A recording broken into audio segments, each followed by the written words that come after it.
तर माझा वैयक्तिक सल्ला प्रत्येक विद्यार्थ्यांना व पालकांना असा असेल की तुम्ही PCMB हे चारही विषय असू द्या.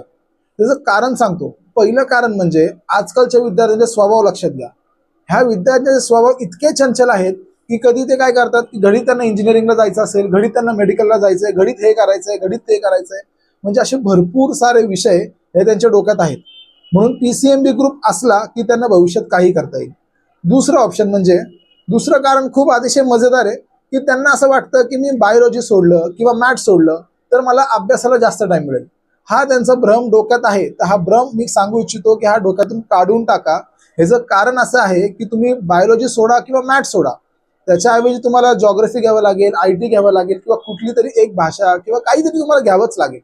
म्हणून तो अभ्यास तुम्हाला करायचाच आहे. एक लक्षात असू द्या, विषय सोडल्याने तुमचा अभ्यास कमी होतो असं नाही. म्हणून तुम्ही PCMBच राहू द्या.